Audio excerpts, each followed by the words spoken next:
আজ আমরা দ্বাদশ শ্রেণীর সম্বন্ধ বা রিলেশন নিয়ে আলোচনা করব। যে বিষয়গুলো এখান থেকে পড়তে হবে আমরা একটু দেখে নিই। 1 নম্বরে রিলেশন কী, তার উদাহরণ। 2, রিলেশনের ক্ষেত্র ও পাল্লা কী। 3, এমটি রিলেশন বা শূন্য সম্বন্ধ, ইউনিভার্সাল রিলেশন বা সার্বিক সম্বন্ধ, আইডেন্টিটি রিলেশন বা একক সম্বন্ধ কী। 4, রিফ্লেক্সিভ বা সসম, সিমেট্রিক বা প্রতিসম, ট্রানজিটিভ বা সংক্রমণ রিলেশন কী, তার উদাহরণ।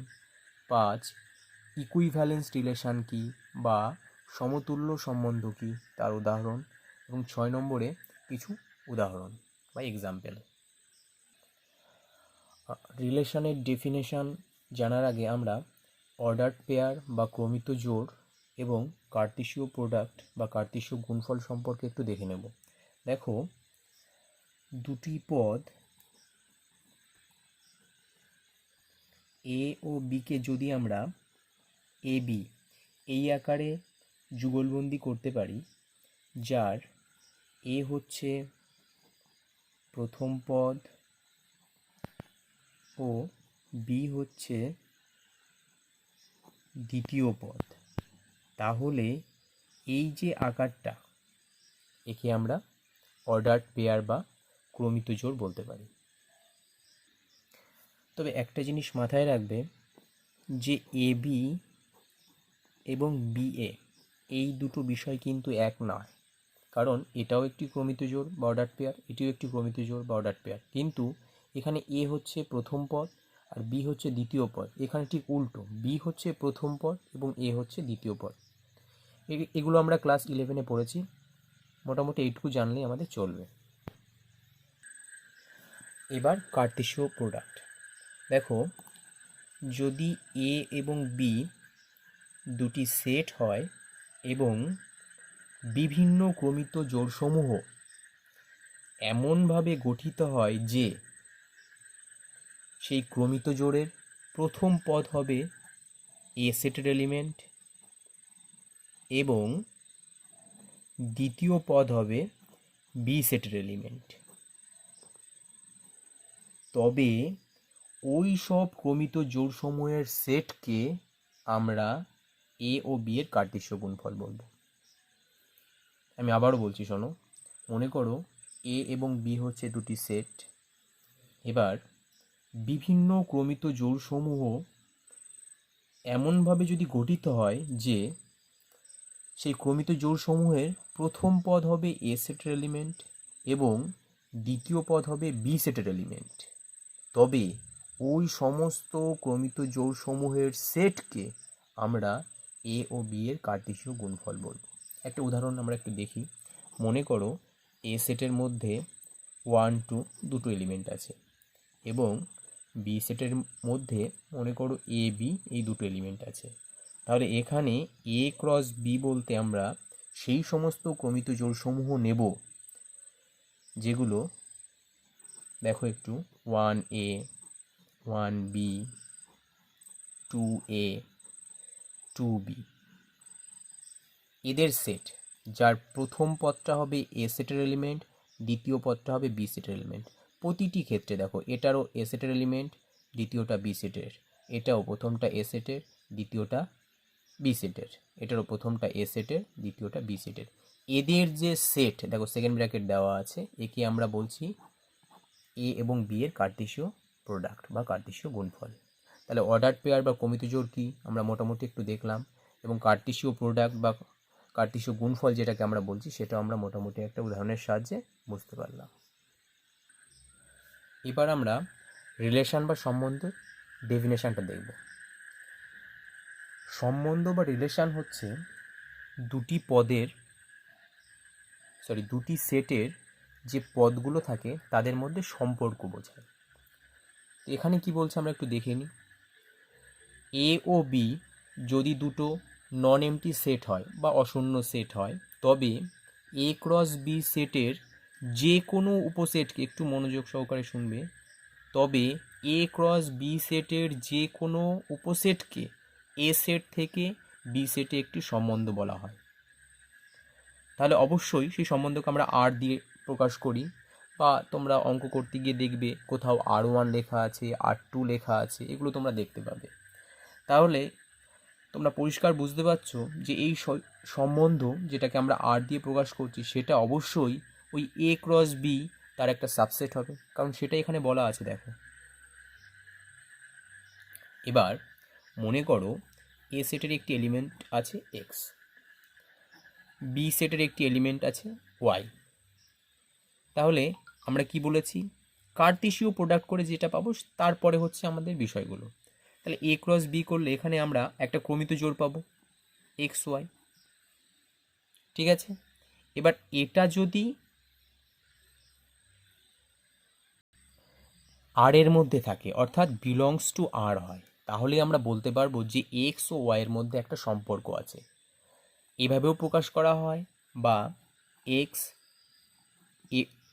রিলেটেড টু ওয়াই এভাবেও প্রকাশ করা হয়। অনেক ক্ষেত্রে আমরা রো দিয়েও প্রকাশ করতে দেখি।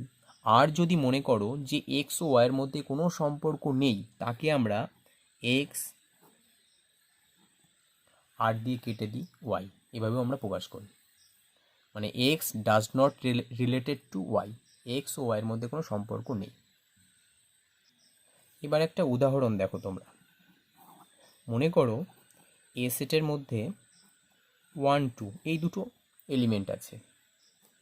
আরেকটি আমি সেট নিই বি, তার মধ্যে মনে করো এ বি এই দুটো এলিমেন্ট আছে। তাহলে আমাদের প্রথম কাজ কি, কার্টেসীয় প্রোডাক্ট করা। এ ক্রস বি আমরা আগেই শিখেছি, এ ক্রস বি করলে এখান থেকে আমরা কি পাবো, 1A 1B, এবার 2A 2B। এবার হচ্ছে আমি একটা সেট আর চুজ করব, সেটা কিন্তু এর সাবসেট হতে হবে। তাহলে মনে করো আমি একটা আর এরকম চুজ করছি, সেটা হচ্ছে 1A 2B। এটা আমার কাছে আছে, মানে এটা আমি যেমন খুশি চুজ করতে পারি। এ ক্রস বি এর মধ্যে থেকে আমরা নেব।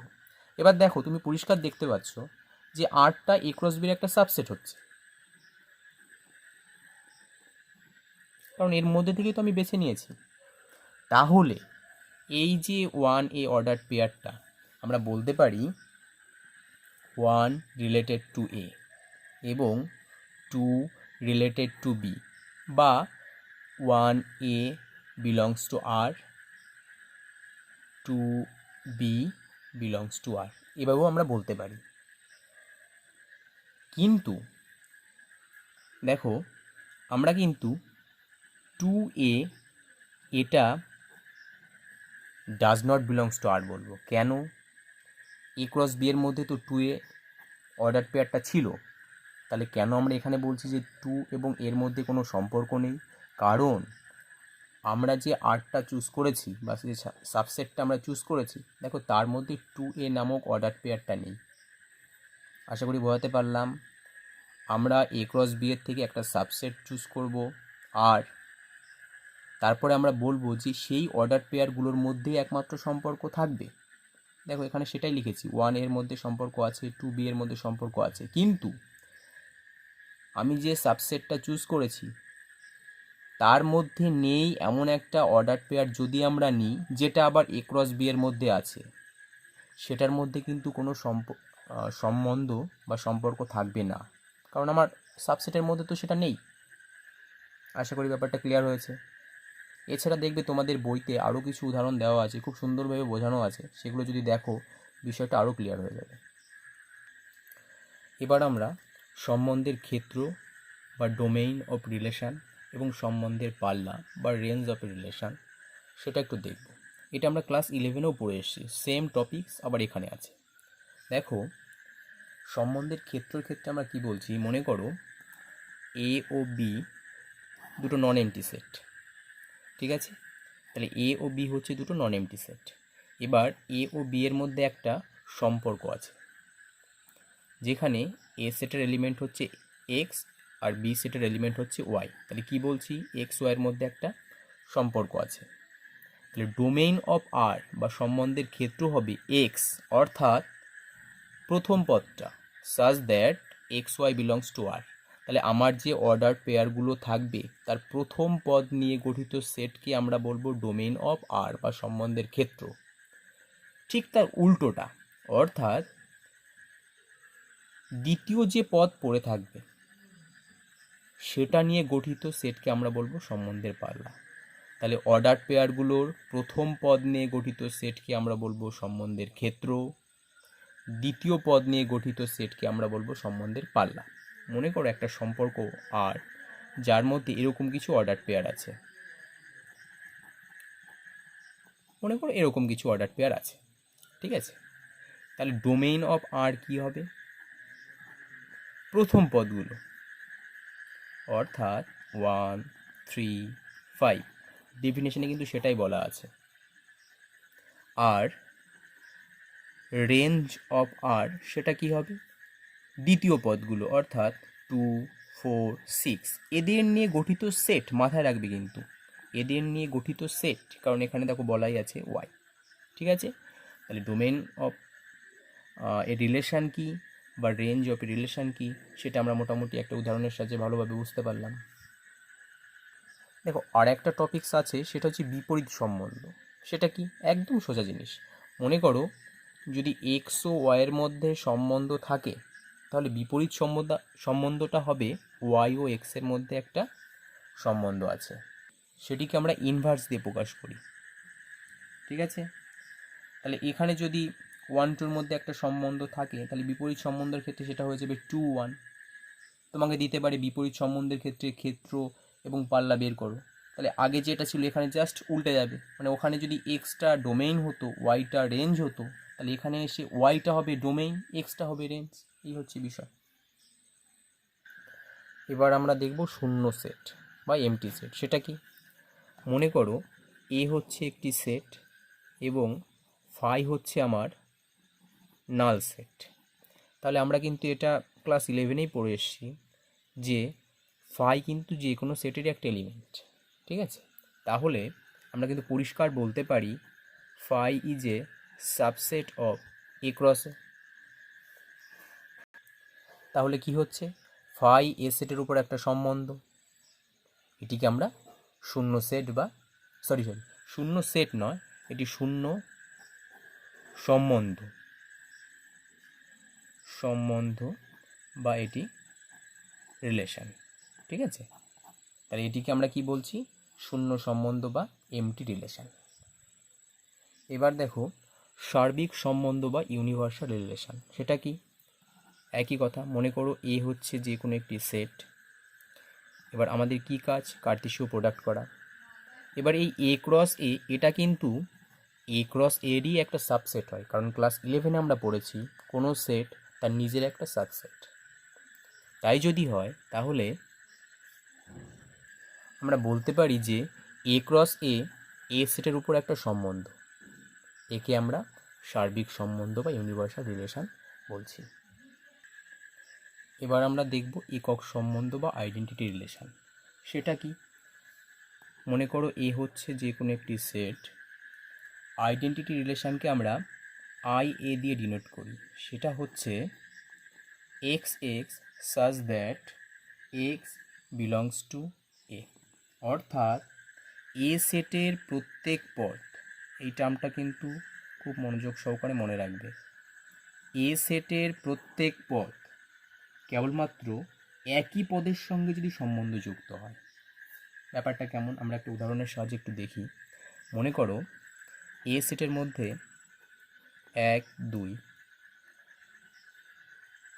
এই দুটি এলিমেন্ট আছে, 1, 2 দুটো এলিমেন্ট আছে। তাহলে আমাদের প্রথম কাজ কিন্তু এ ক্রস এ করা। তাহলে এখান থেকে আমরা কি পাই? আর একটা আমরা এ সেট লিখি। তাহলে 1, 1 পাচ্ছি, 1, 2 পাচ্ছি, 2, 1 পাচ্ছি এবং 2, 2 পাচ্ছি। আমার ডেফিনেশনে কি বলছে? প্রত্যেক পদ কেবলমাত্র তার নিজের সঙ্গে সম্বন্ধযুক্ত হবে। তাহলে দেখো এখান থেকে আমি যে নতুন সাবসেটটা নেব সেটা নিশ্চয়ই আমার দেখতে এরকম হবে। তখনই আমরা তাকে বলবো আইডেন্টিটি রিলেশন বা একক সম্বন্ধ। এবার তুমি বলতেই পারো, স্যার আমি যদি ওই দুটো ক্রমিত জোড়কে রেখে নতুন একটি ক্রমিত জোড় নিই, তাহলে তাকে কি আমরা একক সম্বন্ধ বলবো? না। কেন না? দেখো, আমি ডেফিনেশনে কিন্তু একটা কথা বারবার বলেছি, প্রত্যেক পদ কেবলমাত্র তার নিজের সঙ্গেই সম্বন্ধ যুক্ত হবে। মানে 1 থাকলে 1-এর সঙ্গে হবে, 2 থাকলে 2-র সঙ্গে হবে, 1 কখনো 2-র সঙ্গে হতে পারে। এটা কিন্তু মাথায় রাখবে। আবার আরেকটি কথা, মনে করো আমি শুধু একটি ক্রমিত জোড় নিলাম, মানে 1-1 ক্রমিত জোড়কে আমি অ্যাভয়েড করলাম, তখন কি সেটি একক সম্বন্ধ হবে? না। আমার এ সেটে যে কটি এলিমেন্ট থাকবে তার প্রত্যেকটার নিতে হবে। মানে 1 থাকলে 1-1 নিতে হবে, 2 থাকলে 2-2 নিতে হবে, 3 থাকলে 3-3ও নিতে হবে। শুধু একটা নিলাম বা দুটো নিলাম এরকম করলে কিন্তু হবে না, প্রত্যেকটাই আমাকে নিতে হবে। রিফ্লেক্সিভ রিলেশন বা সসম সম্বন্ধ। দেখো, মনে করো এ হচ্ছে একটি নন এমটি সেট বা অশূন্য সেট। এ যদি নন এমটি সেট হয় তাহলে এ সেটের উপর একটি সম্বন্ধ আরকে আমরা রিফ্লেক্সিভ রিলেশন তখনই বলবো যদি প্রত্যেক এ বিলংস টু এ এর জন্য এ বিলংস টু আর হয়। ব্যাপারটা কেমন আমরা একটু উদাহরণের সাহায্যে দেখি। মনে করো এ সেটের মধ্যে এ বি দুটো এলিমেন্টই আছে মনে করো, তাহলে এ ক্রস এ করলে আমরা কী কী পাচ্ছি? এ পাচ্ছি, এ বি পাচ্ছি, বি এ পাচ্ছি এবং বি পাচ্ছি। তাহলে ওখানে কি বলছে? প্রত্যেক এ বিলংস টু এ এর জন্য যেন এ বিলংস টু আর হয়। এটা খানিকটা আইডেন্টিটির মতন, কিন্তু পুরোপুরি আইডেন্টিটি না। সেটা কি? আমি যে সম্বন্ধটা চুজ করব তার মধ্যে এটাকে অবশ্যই থাকতে হবে। এটা থেকে আমি অন্য একটা ক্রমিত জোড় এখান থেকে চুজ করতেই পারি, কিন্তু এই দুটো অবশ্যই থাকতে হবে। ঠিক আছে? এটা কিন্তু একটু মাথায় রাখবে। এবার যদি আমরা একটু বাস্তব উদাহরণের দিকে লক্ষ্য করি, মনে করো ডেল হচ্ছে একটি সদৃশ ত্রিভুজ। তাহলে সেই ত্রিভুজটি তো তার নিজের সঙ্গে অবশ্যই সদৃশ হবে। বা যদি এরকম ভাবো, মনে করো তুমি নিজে তো নিজেকে অবশ্যই ভালোবাসবে, তাহলে সেটাকে আমরা বলছি কি? সসম সম্বন্ধ বা রিফ্লেক্সিভ রিলেশন। এর উদাহরণগুলো তোমরা একটু বই থেকে দেখে নেবে। সিমেট্রিক রিলেশন বা প্রতিসম সম্বন্ধ। একই কথা, এ যদি একটি অশূন্য সেট বা নন এমটি সেট হয়, তবে এ সেটের উপর সংজ্ঞাত একটি সম্বন্ধ আরকে তখনই আমি সিমেট্রিক বলবো যদি a b belongs to R implies that b a belongs to R হয়। দেখো, আগে আমরা একটা বাস্তব উদাহরণ দেখি। মনে করো রাম শ্যামকে ভালোবাসে। এটা যদি ইমপ্লাই করে শ্যামও রামকে ভালোবাসে, তখনও আমরা বলবো রাম ও শ্যামের মধ্যে একটি প্রতিসম সম্বন্ধ আছে। এবার যদি আমরা একটি গাণিতিক উদাহরণ দেখি, মনে করো এ সেটের মধ্যে 1, 2, 3 তিনটি এলিমেন্ট আছে। তাহলে এ ক্রস বি করে তো আমরা একটা বড় একটা সেট পাবো। তো সেখান থেকে আমি একটা সেট চুজ করছি আর, তার মধ্যে আমি এই এলিমেন্টগুলো নিচ্ছি 1 2 1 3 2 1 3 1। আমাদের মাথায় রাখতে হবে যদি আমি 1 2 ক্রমিত জোড় নিই তাহলে যেন অবশ্যই 2 1 ক্রমিত জোড়টা থাকে। কারণ এখানে দেখো বলা আছে যদি এ বির মধ্যে সম্বন্ধ থাকে অবশ্যই বি এর মধ্যে সম্বন্ধ থাকলে আমরা তাকে সিমেট্রিক রিলেশন বলবো। তাহলে 1 2 থাকলে তাকে 2 1 থাকতে হবে, তখনই আমরা সিমেট্রিক বলবো। একইভাবে 1 3 থাকলে 3 1 থাকতে হবে, 2 3 থাকলে 3 2 থাকতে হবে। ঠিক আছে? এরও উদাহরণগুলো তোমরা একটু বই থেকে দেখে নেবে। আর একটা কথা মনে করো, যেমন আমরা একটা গাণিতিক উদাহরণ যদি দিই যে del 1 এটি যদি একটি সদৃশ ত্রিভুজ হয় ডেল টু এটি যদি এরা যদি পরস্পর সদৃশ হয় তাহলে অবশ্যই ডেল টু এবং ডেল ওয়ানও পরস্পর সদৃশ হবে। মানে ডেল ওয়ান ও ডেল টুর মধ্যে যদি একটা সম্বন্ধ থাকে, কিসের সম্বন্ধ না সদৃশতার সম্বন্ধ, তাহলে অবশ্যই দেখো ডেল টু এবং ডেল ওয়ানের মধ্যেও সদৃশতার সম্পর্ক থাকবে। জাস্ট আমি আগে পরে বলছি ব্যাপারটা। তখন কিন্তু আমরা বলতে পারবো যে ওই দুটো ত্রিভুজের মধ্যে একটা প্রতিসম সম্বন্ধ আছে।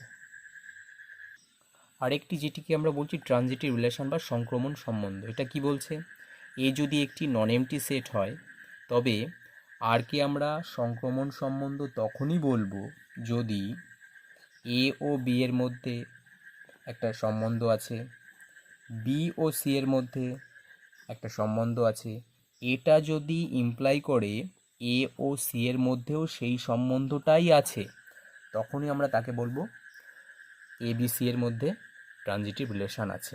অবশ্যই কিন্তু এ বি সি এগুলো এর এলিমেন্ট, ঠিক আছে। এবার আমরা একটা যদি বাস্তব উদাহরণ দেখি, মনে করো রাম শ্যামকে ভালোবাসে, শ্যাম যদুকে ভালোবাসে।